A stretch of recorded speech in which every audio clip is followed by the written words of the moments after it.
Demon Hunters, disciples of Illidan's Stormrage, uphold a dark legacy, one that frightens their allies and enemies alike. The Illidari embrace fell and chaotic magics, energies that have long threatened the world of Azeroth, believing them necessary to challenge the Burning Legion. Wielding the power of demons they've slain, they develop demonic features that incite revulsion and dread in their fellows. Demon Hunters ritually blind themselves in exchange for spectral sight that enables them to better sense their prey. This enhanced awareness, together with their great agility and magical prowess, makes Demon Hunters unpredictable adversaries. And Illidari's quarry has much to fear, particularly from those who bolster their defenses with demonic, fell magic. Shattering their opponent's souls, a Vengeance Demon Hunter sups on the essence of their foes, rejuvenating themselves with foul power. This is the Vengeance Demon Hunter.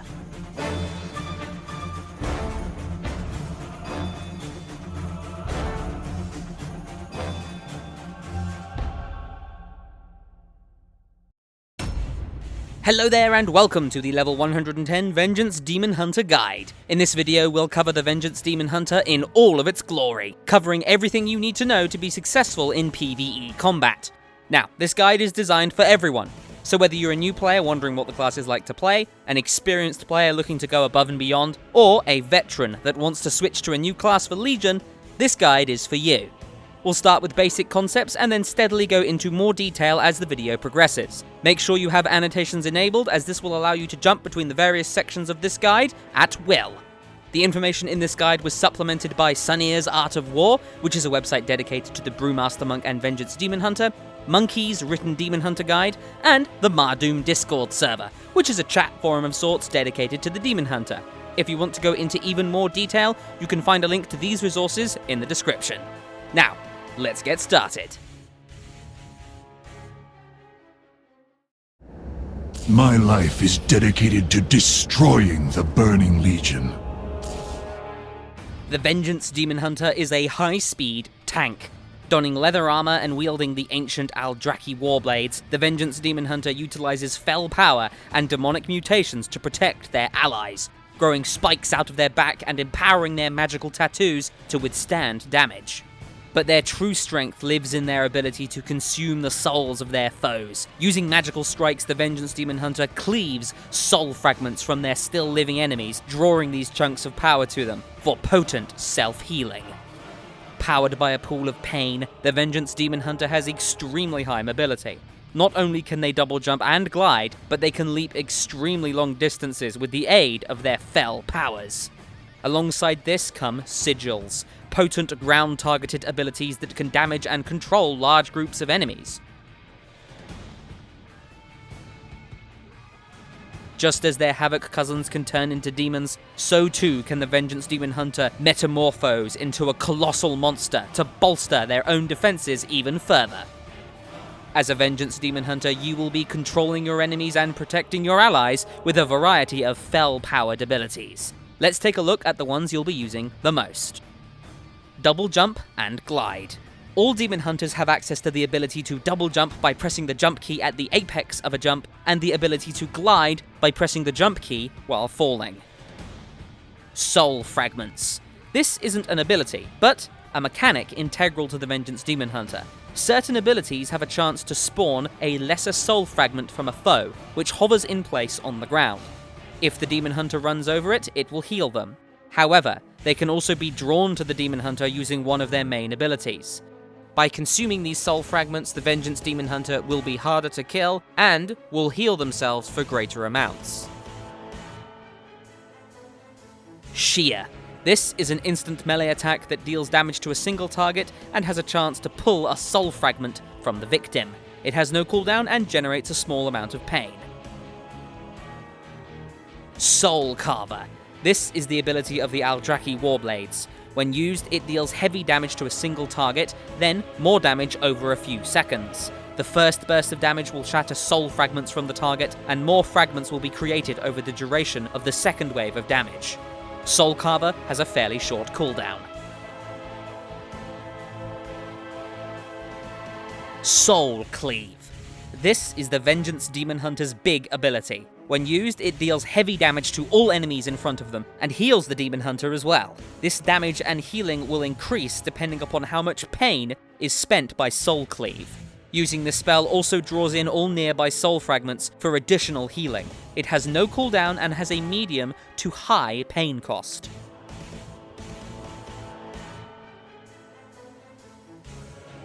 Torment. This is a taunt. When used, the target is forced to attack the Demon Hunter for several seconds. It puts the Demon Hunter at the top of their enemy's threat table and increases all threat generated by them for its duration. It has a short cooldown. Immolation Aura. Where would Demon Hunters be without the ability to set themselves on fire? Immolation Aura deals instant damage around the Demon Hunter and then pulses waves of damage over a short period. It also generates a medium chunk of pain during this time. It has a short cooldown. Throw Glaive. This is a basic ranged attack, suitable for pulling enemies. When used, it throws a glaive at the target, dealing damage. This glaive can ricochet to 2 additional nearby enemies. All of these hits will generate high threat. It has a very short cooldown. Demon Spikes. This is the Vengeance Demon Hunter's active mitigation. When used, large spikes grow out of the Demon Hunter's back, granting them increased parry chance and reducing physical damage they take for a short period. It has 2 charges, a medium pain cost, and a short cooldown.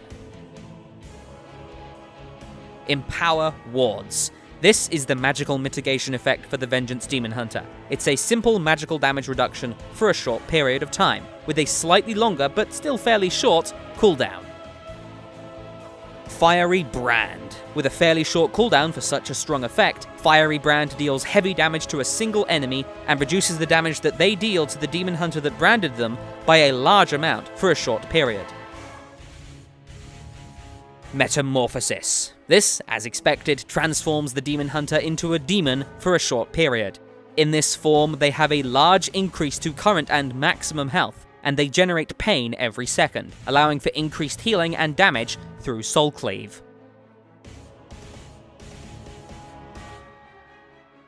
Sigils. The Vengeance Demon Hunter has access to 3, up to 4 if you pick a talent, sigil abilities.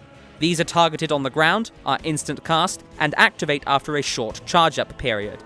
Sigil of Flame deals moderate damage after it activates and leaves a similarly damaging over time effect on enemies it hits with a short cooldown. Sigil of Silence, as you might imagine, silences all enemies it hits for a short period with a medium cooldown. Sigil of Misery disorients all enemies struck for a time with a medium cooldown. And Sigil of Chains, which is the talent, pulls all enemies within its effect to the center, and then snares them by a large amount for a few moments, toting a longer cooldown. These aren't all of the abilities you'll be using as a Vengeance Demon Hunter, but they're the main ones you'll be using to dominate your foes and protect your allies. The Vengeance Demon Hunter plays very, very aggressively. Although lacking strength while at range, their extreme mobility and powerful self-healing capabilities make them extremely difficult to kill. With a wide variety of abilities for controlling foes, dealing heavy damage to them, healing themselves, and moving about, the Vengeance Demon Hunter is a very busy class that will see you constantly using abilities, spinning and slicing your way through foes and protecting your allies not through the use of defensive spells like other tanks, but by crippling and controlling any enemy that threatens them.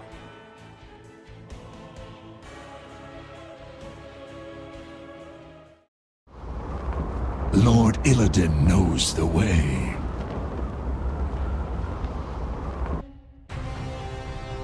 Now let's discuss gearing yourself. To start off, all Demon Hunters will wear leather armor.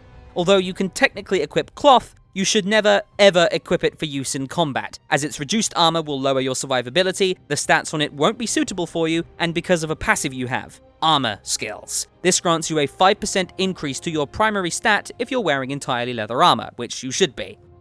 Also important to note is the way that gear changes stats. All primary pieces of gear, so helm, shoulders, cloak, chest piece, braces, gloves, belt, leggings, and boots will change their primary stats dependent upon your specialization. So, if a Balance Druid were to wear your gear, they would gain Intellect, whereas you would gain Agility. Don't worry about the grayed out Intellect bonus you may find on your gear, you're still gearing correctly. Also important to note is that necklaces and rings no longer come with any primary stats other than stamina, opening up your pool of loot even more. When a piece of gear drops, it has a chance to be Titan Forged, increasing its item level and statistics. This bonus can occur multiple times, meaning that you can get some extremely powerful pieces of loot from just doing simple tasks. Remember though, that the baseline item level of the gear that drops and the chance that it has to be Titan Forged to higher degrees will be greater if you're doing more challenging content, like Mythic Dungeons or Raids. So, what stats are you after as a Vengeance Demon Hunter? Well, there are two types, primary and secondary stats. Primary stats can be found on just about every piece of gear you equip, and secondary stats are more difficult to come across, but offer more bang for their buck. Your primary stats are Agility, which increases your attack power and your chance to dodge, Stamina, which increases your maximum health, and Armor, which reduces the physical damage you take. Intellect and Strength are useless for you. Since primary stats can be found very commonly on pieces of gear, don't worry about seeking this out. Generally, if a piece of gear has more of these primary stats on it, it'll be better for you. Secondary stats are where most of the customization occurs. You'll want to use pieces of gear with secondary stats that mesh well with the Vengeance Demon Hunter. Your secondary stats are Critical Strike, which increases both your chance to critically strike and your chance to parry, Haste, which increases your attack speed and lowers the cooldown on many of your abilities, which in turn leads to more casts and greater survivability, Mastery, which for the Vengeance Demon Hunter is Fell Blood, causing demon spikes to reduce additional damage based upon your mastery, and grants a permanent increase to your attack power based upon your mastery, and Versatility, which increases the damage you deal and decreases the damage you take. For survivability, you're going to want to prioritize Versatility, then Haste, then Critical Strike, and finally, Mastery. Now, enchanting and gemming your gear has changed in Legion. You can apply enchantments to your rings, your cloak, and your necklace, but not to your weapon. The powerful enchantments that used to apply to weapons are instead on your necklace. Enchantments also come in multiple tiers. For instance, if you wanted to upgrade a ring with Versatility, you could increase it by 150 with Word of Versatility, or by 200 with Binding of Versatility. So, to fine-tune your Demon Hunter to be as effective as possible, you'll want to use Binding of Versatility on both your rings and your cloak. For your necklace, you'll want to use Mark of the Claw, which has a chance to increase both your Critical Strike and Haste for a few seconds. Since Haste means more spells and more healing, and Critical Strike increases parry chance, these statistics not only provide damage bonuses, but also defensive increases. Remember, if you're doing any kind of raiding, you should be fully enchanted. It's practically mandatory for most raiding guilds. Enchant gear that you'll be keeping for a while and never enter a progression raid, where you're seeing content for the first time, without enchantments. Gemming your gear remains much the same as it did in Warlords of Draenor. Gear has a chance to have a gem socket, and in those slots you're going to want to use a versatile Maelstrom Sapphire. You'll also want to pick up a Saber's Eye. These are powerful epic gems that will increase a primary stat, but you can only have one of these gems equipped in the entirety of your gear at a time. Since you're a Demon Hunter, you'll want one Saber's Eye of Agility if you have a gem slot.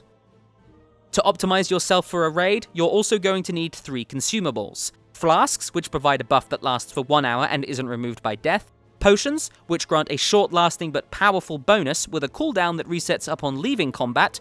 And food, which grants an hour-long buff after eating for 10 seconds that will be removed if you die. For your flask, use a flask of 10,000 scars. For your potions, use Unbending Potion for survivability, and Potion of the Old War for dealing extra damage. You'll be using one potion right before combat begins to trigger its cooldown, most likely the Potion of the Old War, then another mid-fight. You can use this as a sort of extra cooldown to help your survivability.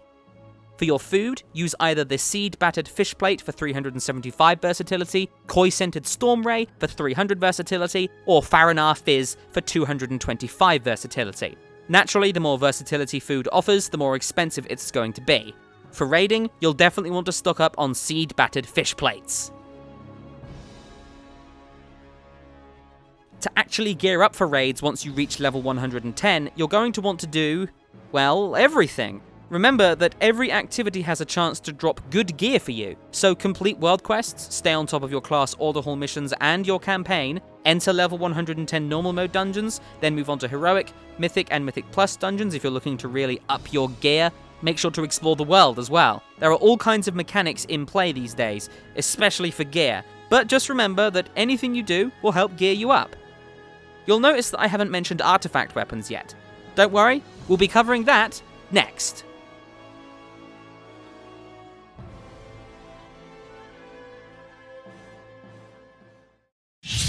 We are all that stands between the Legion and annihilation. Now, let's go over the Vengeance Demon Hunter's talents and their artifact, the Warblades of the Aldraki. Before we go over them, however, a word about how to swap talents. You can change specializations at any time, but talents require you to be in a rest area, like a city, a tavern, or your class hall, or your mind to be calmed using a personal Tome of the Tranquil Mind, or an area of effect from a Codex of the Clear Mind. These are made by scribes and can be bought on the auction house. When used, they will allow for talent swapping for 1 minute. This is not 1 tome per talent. Now for your talents. Rather than going into full detail about what each talent does, something you can easily do on your own by opening up your talent panel, let's go over some builds that will help you deal with various situations. Remember, swapping talents is highly recommended, so don't stick with only one build when entering different kinds of content. The first build is the soloing build. Using a combination of agonizing flames and fallout to make immolation aura stronger, flame crash and quicken sigils, and fell devastation to allow for increased area of effect, damage and control, soul barrier for absorption, and soul rending to allow metamorphosis to also heal you, this build will allow you to pull multiple foes out in the world and kill them with minimal risk to your own life.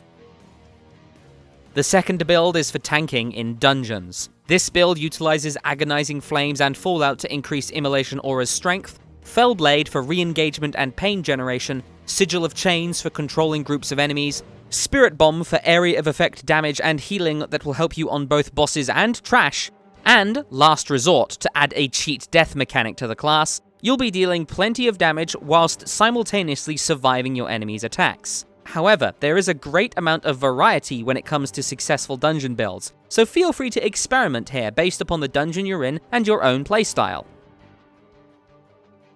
The third build is for raiding, and it focuses on survivability. Agonizing Flames remains the go-to for picking up adds and increasing movement speed. Feast of Souls allows for smoother and more constant self-healing. Fellblade allows for increased pain generation and movement against single targets. Soul Rending allows Metamorphosis to increase healing, which combines nicely with Last Resort, adding a cheat death and increased self-healing mechanic to the class. Quickened Sigils allows you to increase your utility and damage, and you can use either Fell Devastation for burst healing or Spirit Bomb for smoother self-healing.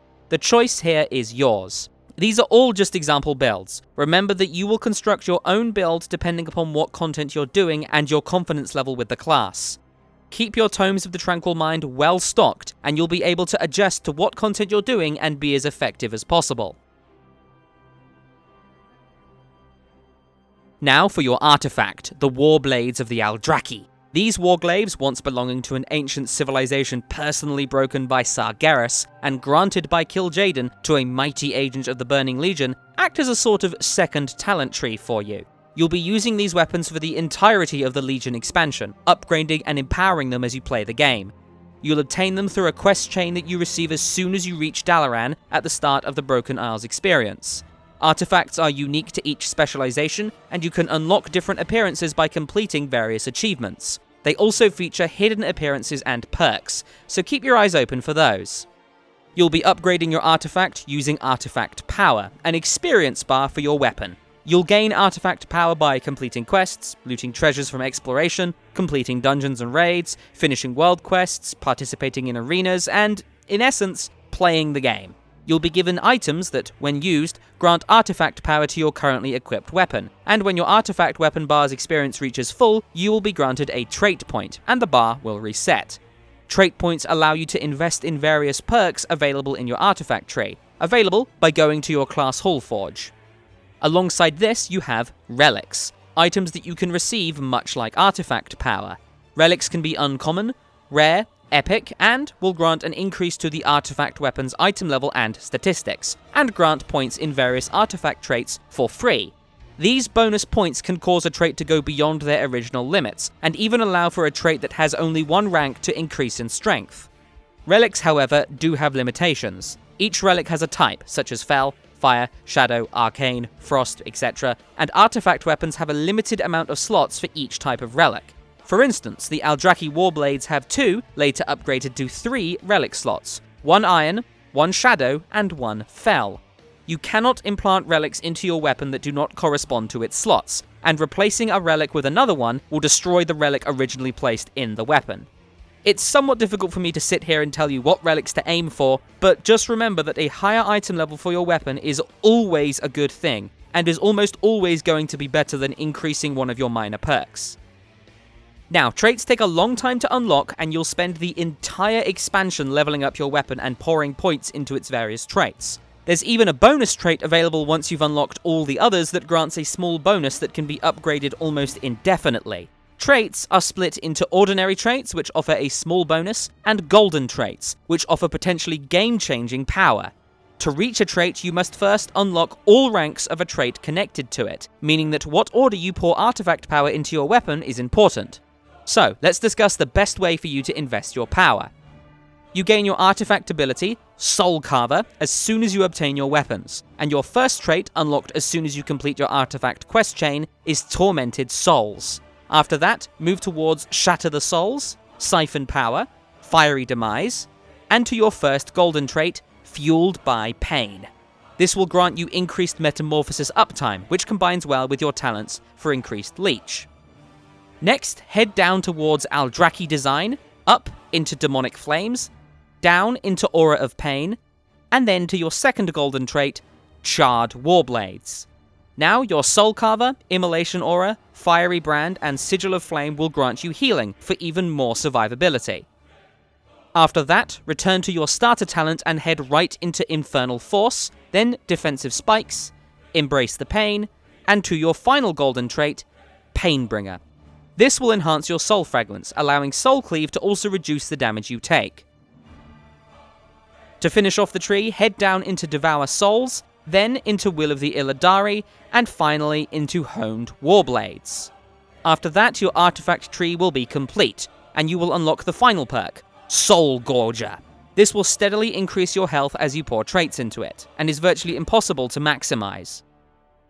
Remember, this is only an example build for raiding. If you have different needs depending upon your goals, feel free to build however you would like. Just remember that this is a long-term project that will take you months, and refunding artifact power will set you back, so be careful about your choices.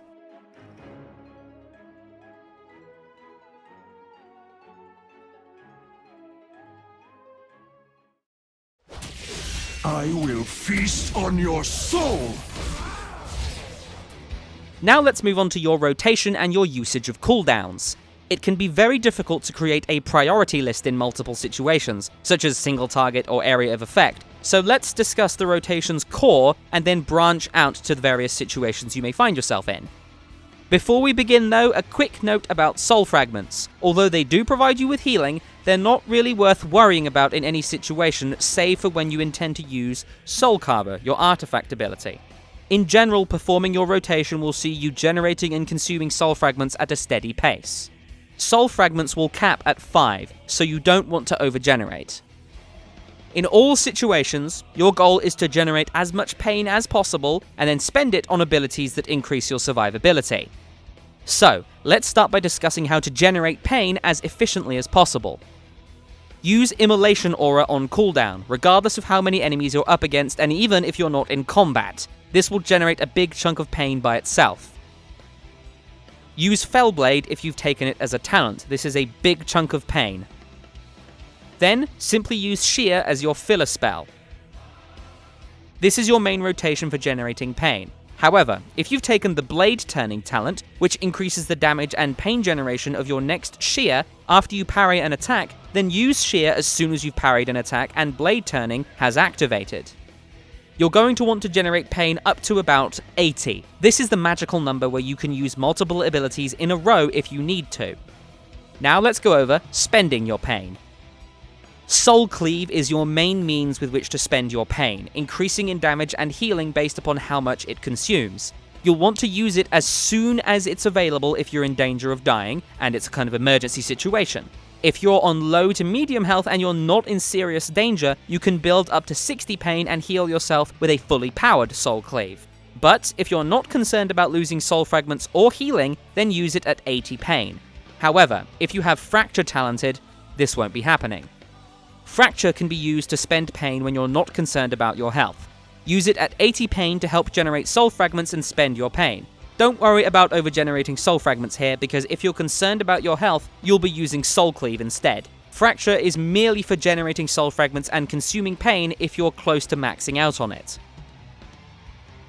Demon Spikes is your active mitigation ability. While it's not as strong as other tanks' active mitigation, this is offset by the fact that you have tremendous self-healing with Soul Cleave. For this reason, and the effects you gain, use Demon Spikes preemptively before damage comes in. Use it to counteract big damage spikes from bosses, or when multiple foes reach you and start auto-attacking. Also make sure to use it against attacks that will have their functionality changed by active mitigation, such as Dargrul's Molten Crash ability. If you don't have active mitigation, it will knock you back. If you do have it active when it hits you, you will not get knocked back. Demon Spikes is the only ability that the game considers to be active mitigation on your part, so beware of that. Soul Barrier is another talent that consumes pain, this time for a damage shield. You can use this at any pain level, again mostly for preempting big bursts of damage like large trash packs or a powerful boss ability. But since it has such a low cooldown, you can weave it into your rotation. Consider using it right before you use Fracture or Soul Carver for extra soul generation and increased absorption.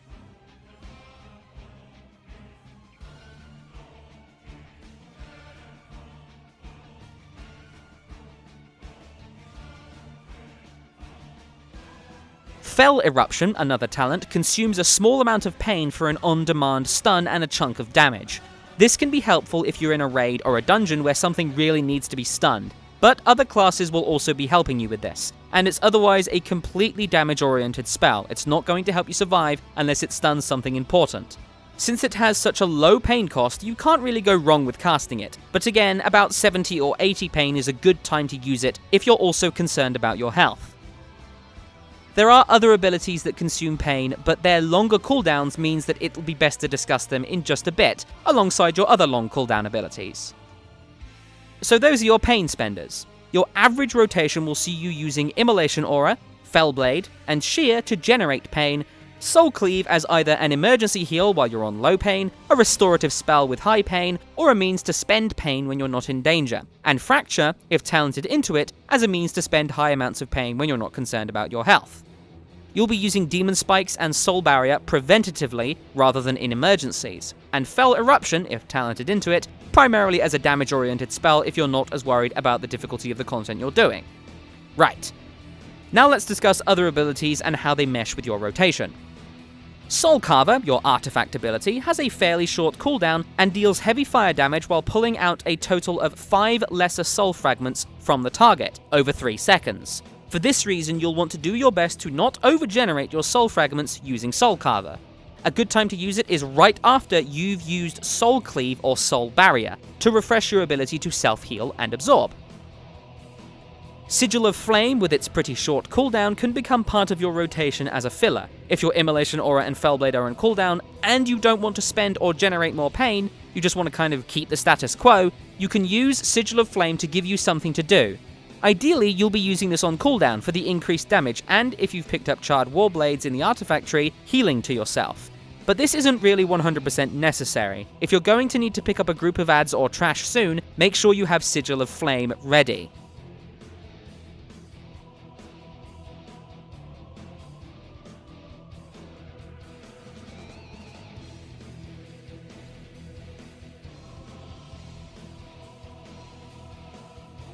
Now let's discuss how you survive and your cooldowns. The Vengeance Demon Hunter has tools for mitigating and reducing damage, but most of their power comes from the ability to self-heal, so you're going to want to use your mitigation abilities to help you survive big bursts of damage, and then immediately heal yourself back to a safe level of health. This is going to require quick fingers.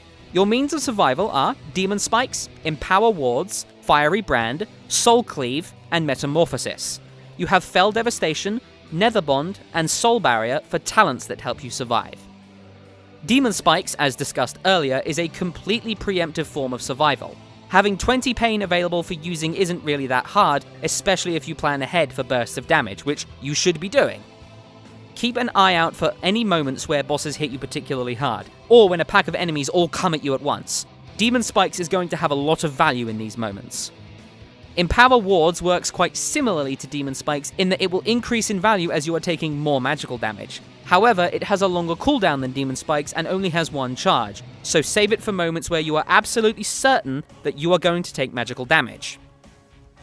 Fiery Brand is an offensive defensive spell, in that you will use it to weaken an enemy rather than empower yourself. The large damage reduction for its duration means that you need to identify which enemy is the most dangerous when you have multiple foes attacking you. When you use it is also crucial. Being able to understand how you're taking damage and when that damage is spiking the most will help you significantly here. Use Fiery Brand to smoothen out the damage you take from a dangerous foe. Soul Cleave is your main means of survival. You'll be using other abilities to reduce the damage you take, yes, but you are still going to take damage, more than most other tanks. However, Soul Cleave will enable you to aid your healers in keeping you alive. For this reason, timing is everything. If you overheal with your Soul Cleave and later don't have enough pain for big heals, that's on you. If you heal too late and it's not enough to keep you alive, that's also on you. Get used to how Soul Cleave heals you, and remember that the best time to use it if you're not in danger is at 80 pain, often in combination with another pain spender. For instance, you can use Demon Spikes followed immediately by Soul Cleave.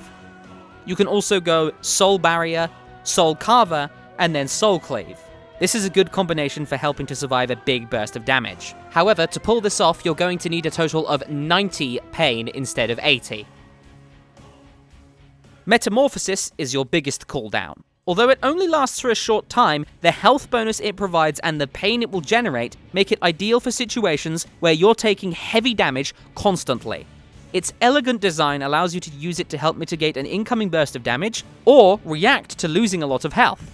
The added pain generation doesn't change your rotation, it'll just speed it up. Be prepared for this, you're going to need some quick fingers. Since you'll be generating pain, you'll be reaching your sweet spot of 80 faster, which means more Soul Cleaves for healing or Fractures for spending. Don't be afraid to use this ability if you feel like you're in danger. Fell Devastation is a powerful ability, but it will not heal you for more based upon how many targets it hits. It will just heal you if it damages something. For this reason, it is as powerful against a single enemy as it is against a group. A potent cooldown for healing yourself, so don't leave it unpressed. Don't, wait for an AoE situation if you need it to heal yourself. You can use Fell Devastation in situations where your mitigation abilities are unavailable, in order to maintain strong self-healing as you take damage. It's also a means to counteract heavy damage. Nether Bond is like a Spirit Link totem for you and someone else. However, if you do intend to use it, and it's a fairly niche ability, make sure you prepare both yourself and the person you're using it on, especially in difficult content like Mythic Dungeons or Raids. Healers are often a good target for this as they're going to be tracking their own health and yours fairly reliably. However, don't use it on a target that's taking damage at the same time as you are. You'll just end up dealing heavy damage to one another. You can also consider it a cooldown for use on another tank, assuming you're not also taking heavy damage. Consider using a macro or an add-on to announce when you use this, so no one is caught off guard. Next, a quick note about Spirit Bomb. This is a fairly simple concept. You just need to keep the Frailty debuff active on all enemies that you're damaging at all points. So use it about every 15 seconds, apply it to new targets who enter the fight, and, most importantly, find a way to track the debuff, like weak auras, to ensure that you're always healing for a portion of the damage you deal. Make sure to use it right before a Soul Cleave or Soul Barrier to ensure that you aren't starved for a Soul Fragment to throw at your enemies.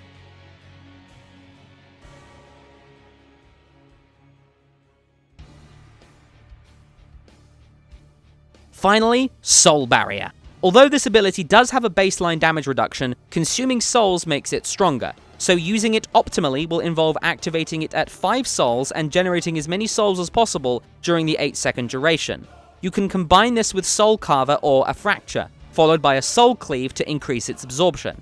With such a short cooldown, you'll be implementing this into your rotation just above Soul Cleave. If you don't have much pain or souls and your life is in danger, Soul Barrier is still worth using, as the initial shield is pretty strong.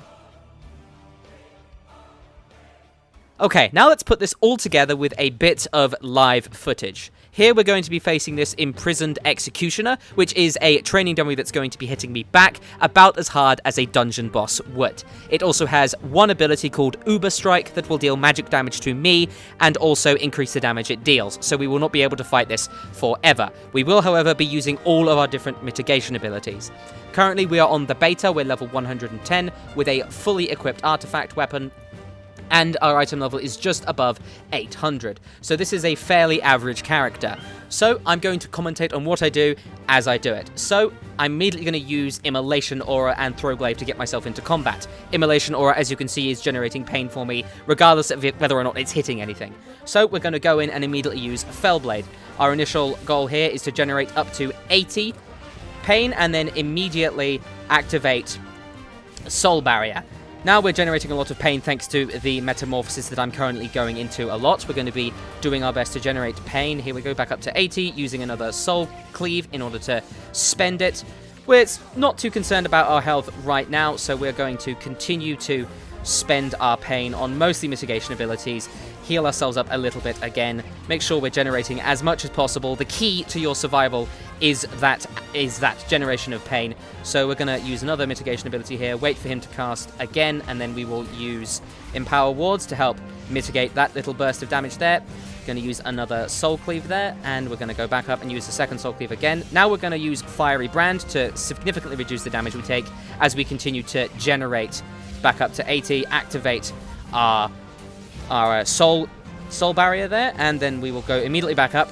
Got to be careful of that. Do not overgenerate. That's very important. Now that we're starting to take some pretty heavy damage, we're not going to be focusing as much on getting up to 80 pain. We're going to be focusing more on getting to 60 so that we can get those big heals off. We're starting to get pretty low now, so we're going to use a Fell Devastation to keep ourselves as healthy as possible. At this point, we're just pretty much going to use everything because we're getting pretty low now. He's currently doing 35% bonus damage. It's really starting to hurt without a healer at this point. So once we get low again, we are going to activate our Metamorphosis, which is right now. We're going to be generating a lot of pain, so we're going to need to make sure to use it as much as possible, making sure to keep our rotation as intact as we can as we continue to take a lot of damage here. However, it looks like we'll be able to use another Fiery Brand to help mitigate his next burst of damage alongside an Empower Ward. So we're going to wait for that moment here, and there it is. Use Empower Ward and our Fiery Brand to reduce the damage he deals to us. Another Soul Barrier. As you can see here, lots and lots of mitigation, lots and lots of self-healing to help us survive against this big guy here, who is now on 10 stacks, so he's dealing 50% bonus damage to us at this point. So we're going to have to either back off or die pretty shortly. So that is pretty much the rotation. It's pretty busy. You're going to be needing to make sure you don't overgenerate and never find yourself in a situation where you don't have any kind of ability ready to mitigate damage, because without mitigation plus your self-healing, you are pretty weak. So we're going to use Empower Wards again, taking a lot of damage here. Maybe we can get away with one more Fell Devastation, but we are really, really suffering here. So there we go. We finally die. He was up to 13 stacks there, which is 65% bonus health, but that is a good 2.5 minutes worth of surviving against this training dummy. So hopefully that gives you an idea of your rotation in action. Now, let's move on. Normally I hunt demons, but for you I'll make an exception. Now let's discuss your macros and add-ons. You don't need these to master your demon hunter, but they will be very helpful. There are 3 macros I would recommend. We'll start with a Consume Magic Focus macro.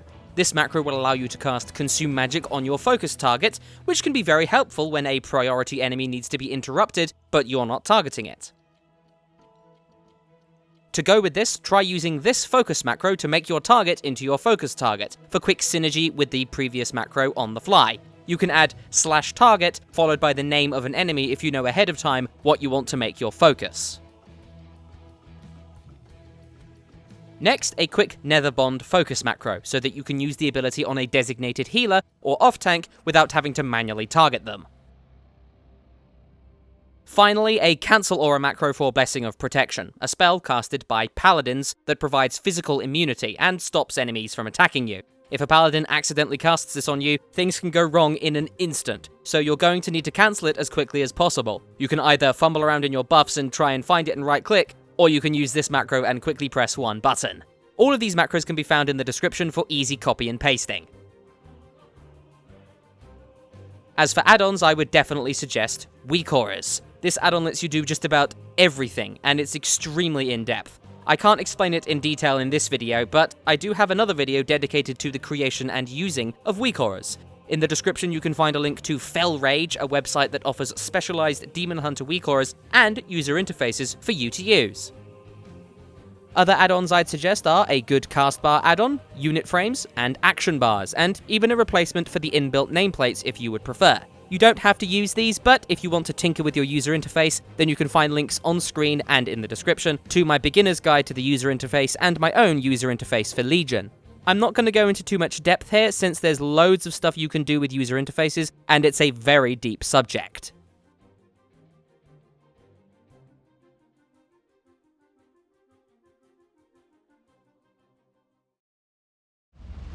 I've sacrificed everything. What have you given? Now let's discuss some tips and tricks for mastering your Demon Hunter. First of all, potions. This one can be easy to forget, especially as a new tank, but you have access to 2 potions to increase your survivability. The Unbending Potion for bonus armor, and the Ancient Healing Potion for on-demand healing.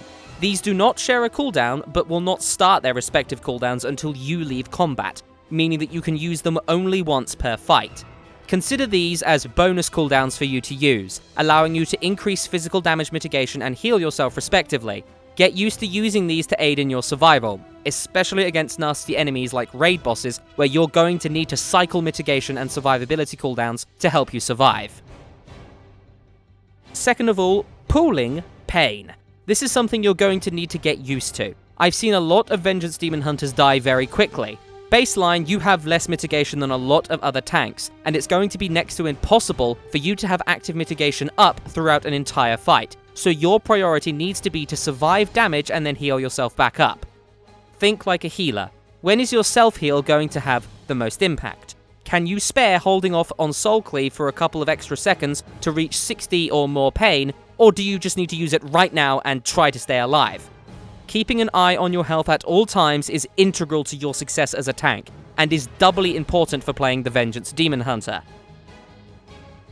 Next, your mentality as a tank. This is crucial, as having the right mentality will dictate how well you do as a tank, and tanks can make or break a raid or dungeon team, so make sure you know what you're doing. If you want to learn more about tanking mentality, then I would suggest you take a look at my Tanking Mentality Guide, available in the description or on screen now.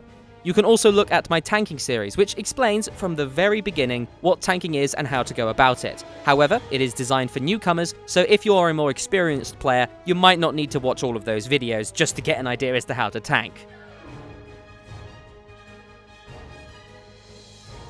So, what do you need to do in order to become a great tank? Well, before you start thinking about being a tank, you need to make sure you have your rotation down. Make sure you're comfortable with your pain generators and spenders, practice your rotation, and make sure you know how to use your cooldowns. Leveling as Vengeance will help with this, but you don't have the large time sink between levels 1 and 110 to hammer home your rotation, so spend plenty of time practicing on training dummies. Now, it's important to note that as a tank, you are the leader of your group or raid, regardless of who has a little crown above their unit frame. Your role is to control enemies by maintaining aggro on them, keeping yourself alive, reacting to situations, and making life easier for everyone in your raid.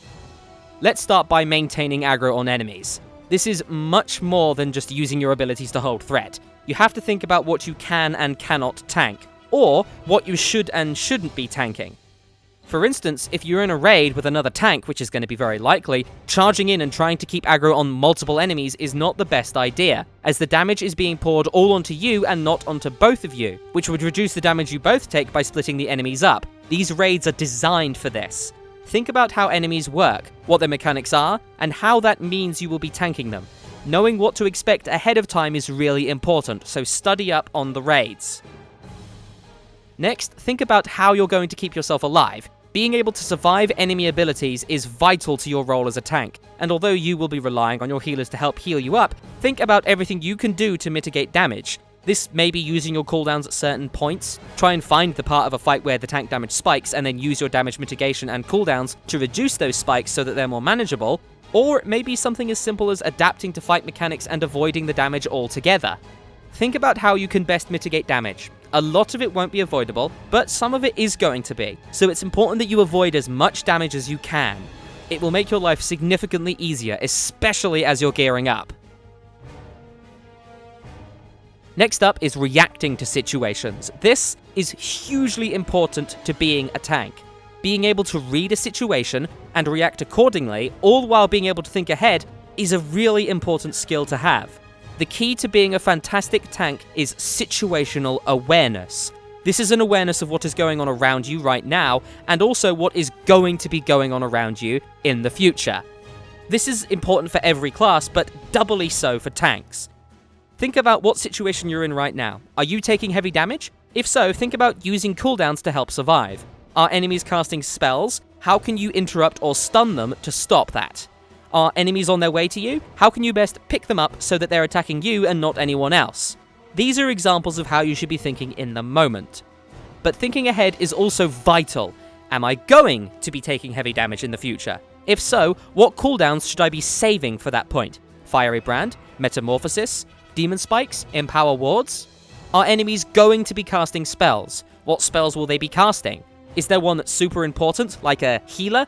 How am I going to handle it? Am I going to use Sigil of Silence to silence everything and group them up? Am I going to use Consume Magic on that one particularly irritating cast that's going to make the fight difficult for everyone? Am I going to use Sigil of Chains to move enemies and stop them from casting during that period? Am I going to use Sigil of Misery to disorient enemies that are casting, and in the process, interrupt them? What kind of spells can I use to keep control of the situation? Are you going to use a stun or an interrupt or just kill the enemy? Are enemies going to be heading towards you soon? How can you move so that they're not a problem? Should you move to attack a patrol and attack before they go for your healer? How will that affect the damage you take? Can you survive it? Things like that are examples of thinking ahead. Make sure you do so as much as you can and get a feel for how much you can and cannot tank. If you're nervous or you haven't done something before, always assume that you can only survive one group of enemies at a time. Don't mass pull unless you are absolutely confident in you and your healer. Finally, making life easier for your raid. How can you do this? Think about things like boss positioning. Keeping enemies still for as long as possible is important for the melee DPS, who are going to get hurt by having to move. It's also going to be detrimental for range DPS if you move the boss out of their range. Think about how enemies are faced, and if anyone is in danger of being hit by frontal cone attacks. Combine this with situational awareness. Is how you're facing the boss dangerous to anyone? How can you make things easier for your raid team? How can you make things easier for your raid team in the future with your actions right now? In addition to this, how can you use your spells to make life easier for everyone? How will your fast movement abilities position enemies for your damage dealers? Can you imprison a demon that's going to cause trouble? Can you use Sigil of Misery to crowd control a dangerous group of enemies? Or Sigil of Silence to interrupt that priority caster? Can Spectral Sight help find an enemy that's invisible, like the last boss of the Vault of the Wardens, because you can do that? Going beyond just your basic rotation will make you an even better tank, and a much more valuable member of a raid team.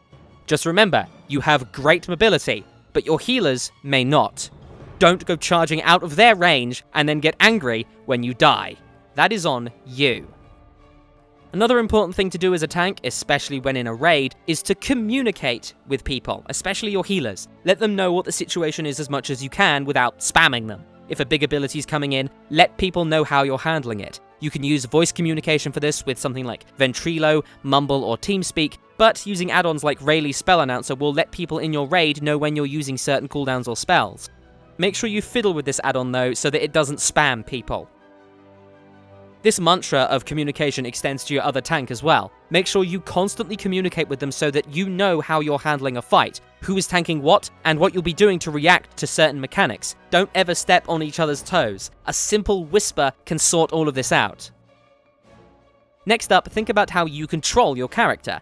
Try to keybind as many spells as you can, as it is essential that you have your right hand on your mouse. This is because movement is vital as a tank. You need to be able to control your character. Even though you have a great movement ability, there's far more to it than just using Infernal Strike to jump around. This is a big topic, and I cover it in more detail in my Tanking Mentality Guide, which I'll put on screen again if you want to watch it. Click it to open up the video in another tab. The information in it will help you significantly. I cannot overstate how important movement is, and I don't want to make this video any longer than it is already by repeating myself. The tanking mentality guide on screen or in the description covers things like movement in much more detail.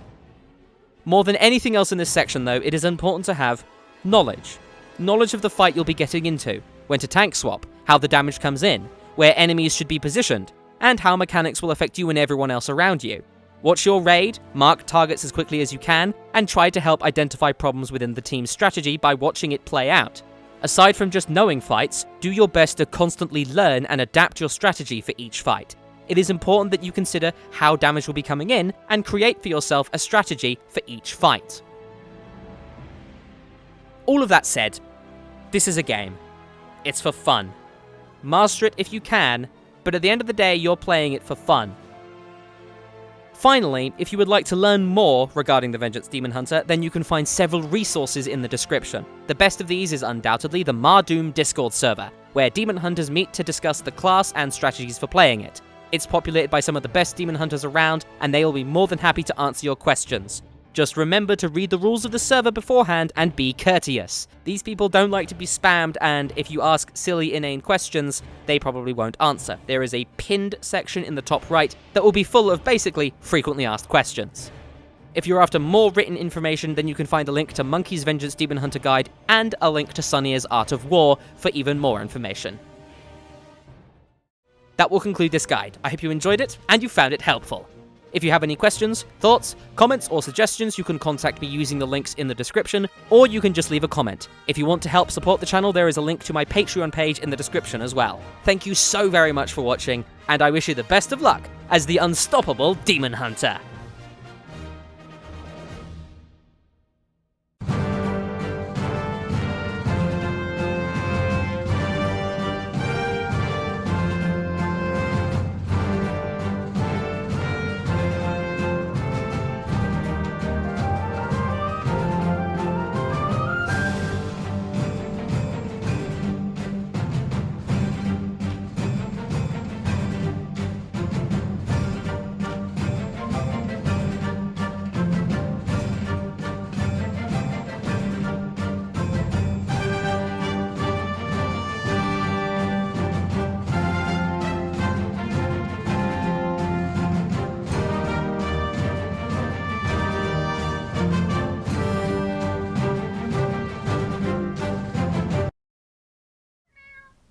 You're not a Vengeance Demon Hunter.